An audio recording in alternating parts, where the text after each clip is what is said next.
नमस्कार, colonel Ajay, CEO Ajay astro money group, first global astro finance digital channel से आपसे मुखातिब होता हूं। आज है 16 फरवरी सन 2025 रविवार। दोस्तों, आज के एपिसोड में हम लहसुन के ऊपर चर्चा करेंगे। दोस्तों, लहसुन व प्याज दो प्रमुख कमोडिटीज है जो हर किचन की ज़रूरत है, और प्याज और लहसुन पे जो हमारे अपडेट रहे वो पूरे देश में सबसे अधिक सराहे गए हैं। हमने समय पे आपको बेचने और सही समय पे खरीदने के जो अग्रिम रिसर्च रिपोर्ट्स आपको दी वो अक्षर सत्य साबित हो रही है।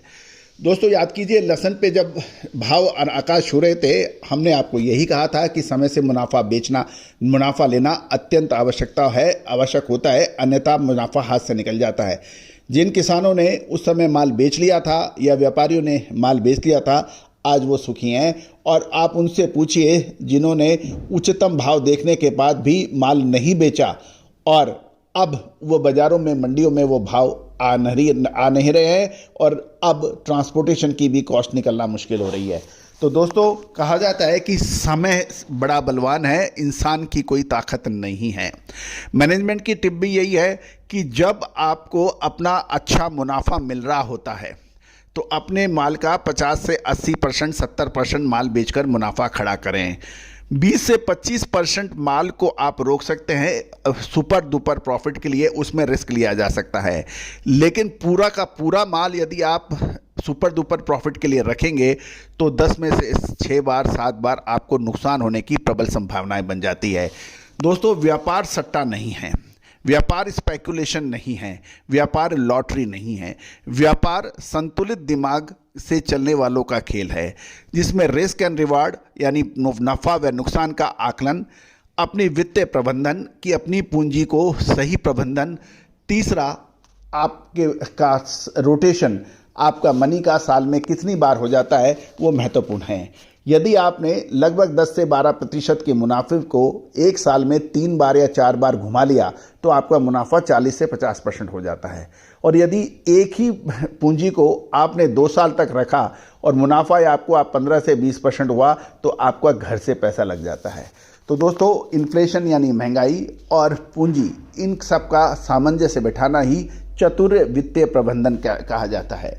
दोस्तों, आपको सुनने में ये बात बड़ी सामान्य लगती है, लेकिन आप उन व्यापारियों से पूछिए जिन्होंने 2-2 साल तक माल होल्ड करके रखा है, और कुछ व्यापारियों ने, गवार सीड जैसे के होल्डिंग करने वाले व्यापारियों ने तो 3 से 5 साल तक भी होल्ड करके रखा है। तो दोस्तों, 3 से 5 साल के लिए एक एग्रो कमोडिटीज़ को होल्ड करना निश्चित रूप से कोई बड़ी समझदारी वाली बात नहीं है। सोना और चांदी एक अलग विषय है, उसके अंदर आपको कंपाउंड एनुअल ग्रोथ रेट मिलती है साथ साथ।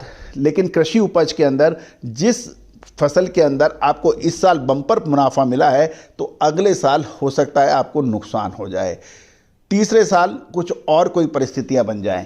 तो कृषि उपज लंबे समय तक नहीं रख के टाइमली आप प्रॉफिट निकालें, टाइमली आप माल खरीदें और टाइमली बेचें।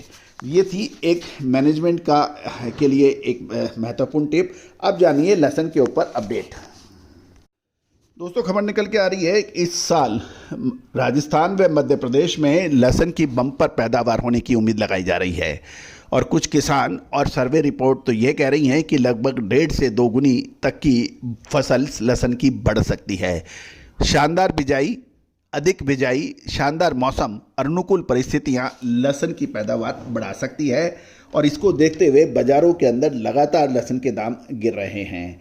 जहाँ तक मध्य प्रदेश की बात करें तो दैनिक आवक लगभग 1 लाख कट्टा के आसपास है, और कीमत घटकर 35 रुपये से 90 रुपये प्रति किलोग्राम क्वालिटी अनुसार है। यदि हम नॉर्मल देखें तो इस समय लहसुन की सामान्यतः जो फसल की जो आवक होनी चाहिए थी वो लगभग 1,50,000 से 2 लाख कट्टों के बीच में होनी चाहिए थी, लेकिन किसानों ने अभी तक लहसुन नहीं बेचा है। किसान अभी भी प्रतीक्षा, देखो और इंतजार करो की स्थिति में है, क्योंकि वो मानसिक रूप में वो ये डाइजेस्ट करने को तैयार ही नहीं है कि लहसुन इतना नीचे बिक सकता है। जहाँ तक डिमांड की बात है कि बाज़ारों में डिमांड बिल्कुल सुस्त है, और लेकिन ये भी देखने वाली बात है कि जब लहसुन की तेज़ी का दौर चल रहा था तो हर केंद्र, हर व्यापारी, हर किसान ने अपने ज़रूरत से ज़्यादा अधिक लहसुन का स्टॉक किया। जब लहसुन के भाव 200 रुपये प्रति किलो थे तो उसे खरीद कर बहुत ऊंचे दामों पे बेचा। अब ये इतने नीचे दामों पर बेचने में उनकी मानसिक स्थिति बैठ नहीं रही है। जैसे जैसे लहसुन की मंडियों में आवक बढ़ेगी, मध्य प्रदेश में लहसुन के दामों के अंदर कुछ करेक्शन आ सकता है। और इस वर्ष मध्य प्रदेश, राजस्थान में लहसुन की रोपाई अच्छी है, मौसम अनुकूल है, तो पैदावार भी अच्छी आएगी। गौरतलब है कि आने वाले दिनों में डिहाइड्रेट लहसुन की कीमतें में भी कुछ कमजोरी की संभावना बन सकती है, क्योंकि देश में लहसुन बोने वाली जो काफ़ी लहसुन डिहाइड्रेटेड वाली काफ़ी फैक्ट्रियाँ हो गई है, अतः डिहाइड्रेशन लहसुन की मांग पर काफ़ी प्रभाव भी देखा गया है। अभी लगभग 50,000 टन डिहाइड्रेशन लहसुन का भंडार है और ये भंडार अगले 2 वर्ष तक चलाने के लिए पर्याप्त है। शॉर्टेक्स क्वालिटी में डिहाइड्रेशन की कीमत 220 रुपये थी, वो घटकर 115 से 120 रुपये रह गई है। इस वर्ष लहसुन की फसल का अधिकतम उत्पादन होने की उम्मीद है। गौरतलब है कि लहसुन को यदि हम एक्सपोर्ट की बात देखें तो साल 2010 का हमें समय याद आता है, जब साल 2010 में सर्वाधिक 70 लाख टन लहसुन का निर्यात किया गया था, लेकिन उसके बाद लहसुन का इतना बड़ा निर्यात नहीं हुआ है। अब यदि लहसुन के दाम गिरेंगे तो कितना लहसुन का निर्यात हो सकता है या नहीं हो सकता है, ये तो समय बताएगा, लेकिन हमें 2010 की बात याद है। राजस्थान की लहसुन की फसल अभी आनी बाकी है और खासकर 20 फरवरी के आसपास छिपा बड़ौद केंद्र से नई क्वालिटी का लहसुन की आवक शुरू हो जाती है और लगभग अगले 3 से 4 सप्ताह में राजस्थान व पंजाब की लहसुन की फसलें बाज़ारों में उपलब्ध होगी। गौरतलब है कि अब देखना यह है कि किसान व्यापारी नीचे भाव पर माल बेचते हैं या रुकते हैं। लहसुन, प्याज और दूसरे मसालों के साथ साथ अनाज की विशेष रिपोर्ट के लिए संपर्क कर सकते हैं, नंबर स्क्रीन पे दिए हुए।